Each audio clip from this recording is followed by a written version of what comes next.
மட்டக்களப்பு நகரில் உள்ள விடுதியில் ஏற்பட்ட தீப்பரவலில் 2 பிள்ளைகள் உயிரிழந்த சம்பவம் தொடர்பில் அந்த பிள்ளைகளின் தந்தை என கூறப்படும் நபரை போலீசார் கைது செய்துள்ள நிலையில் விசாரணைகளில் பல திடுக்கிடும் தகவல்கள் வெளியாகியுள்ளன. கைதான சந்தேக நபர் உயிரிழந்த 2 குழந்தைகளின் தாய்க்கு புற்றுநோய் என கூறி போலி அடையாள அட்டையை பயன்படுத்தி பிள்ளைகளை வைத்து பிச்சை எடுத்து மோசடியில் ஈடுபட்டு வந்துள்ளமை விசாரணையில் தெரியவந்துள்ளது. சம்பவம் தொடர்பில் மேலும் தெரிய வருகையில் மட்டு திருகோணமலை வீதியில் உள்ள விடுதியின் அறையில் தங்கியிருந்த 2 சிறுவர்கள் கடந்த புதன்கிழமை மாலை கட்டில் மெத்தி தீப்பெட்டி எரிந்ததில் அவர்கள் இருவரும் மூச்சு திணறி மயங்கி விழுந்து உயிரிழந்த சம்பவம் பெரும் பரபரப்பை ஏற்படுத்தியிருந்தது. மட்டக்களப்பு வைத்தியசாலையில் புற்றுநோய்க்காக அனுமதிக்கப்பட்டுள்ள தாயை பார்வையிடுவதற்காக தமது தந்தையுடன் அவரது 2 பிள்ளைகள் பதுளையில் இருந்து மட்டக்களப்பு நகருக்கு வந்திருந்ததாக முன்னதாக தெரிவிக்கப்பட்டது. இதன்போது விடுதிக்குள் ஏற்பட்ட தீப்பரவலில் 3 வயதுடைய ஆண் பிள்ளையொன்றும் 5 வயதுடைய பெண் பிள்ளையொன்றும் உயிரிழந்தனர். இந்த நிலையில் குறித்த தந்தையின் அடையாள அட்டையை பரிசீலித்த போது அது வேறு ஒருவருடையது என கண்டறியப்பட்டுள்ளது. அந்த அடையாள அட்டைக்கு சொந்தமானவர் பதுளையைச் சேர்ந்தவர் என்றும் அவரது அடையாள அட்டை கடந்த 2023ஆம் ஆண்டு காணாமல் போன நிலையில் சட்ட ரீதியாக புதிய அடையாள அட்டை பெற்று தற்போது கடவத்தியில் அவர் வசித்து வருகின்றார் எனவும் தெரிய வந்துள்ளது. அவரது அடையாள அட்டையை தம்முடையது என கூறி கைதான 31 வயதுடைய அக்குரச பகுதியைச் சேர்ந்த குவண்டா ஹெண்டி சுபொன் எரண்டா சில்வா என்ற சந்தேக நபர் குறித்த குற்றச்செயலுக்காக பயன்படுத்தியுள்ளமை கண்டறியப்பட்டுள்ளது.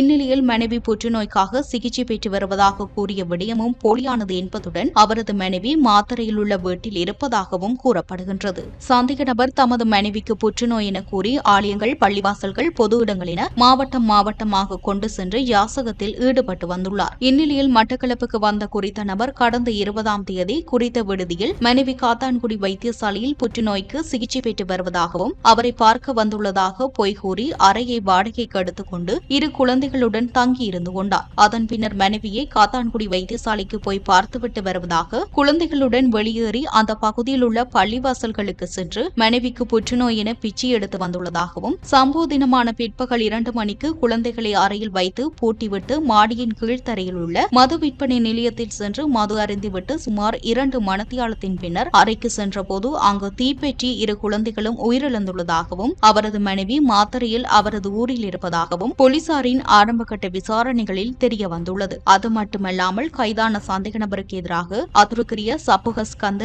அனுராதபுரம், கொழும்பு உள்ளிட்ட பல பகுதிகளில் உள்ள போலீஸ் நிலையங்களில் முறைப்பாடுகள் காணப்படுவதாகவும் அவருக்கு எதிராக பிடியாணையொன்றும் பிறப்பிக்கப்பட்டுள்ளதாகவும் கூறப்படுகின்றது. இவ்வாறு பல பொய்களை கூறி குழந்தைகளை வைத்து பண மோசடியில் ஈடுபட்டு வந்துள்ள குறித்த நபரை நேற்றிரவு போலீசார் கைது செய்ததுடன் அவரது தாயாரையும் விசாரணைக்கு அளிக்க போலீசார் நடவடிக்கை எடுத்துள்ளனர். இந்நிலையில் சம்பவம் தொடர்பில் மட்டக்களப்பு தலைமையக போலீசார் மேலதிக விசாரணைகளை முன்னெடுத்து வருகின்றனர்.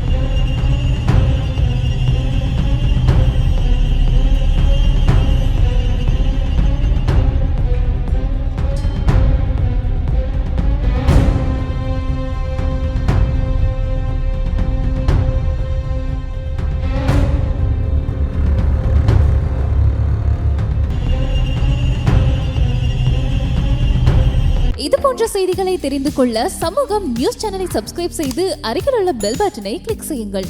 மேலும் இது போன்ற செய்திகளை உடனுக்குடன் தெரிந்து கொள்ள சமூகமீடியா.com என்ற இணையதளத்தின் வாயிலாகவும் எங்களுடன் இணைந்திருங்கள்.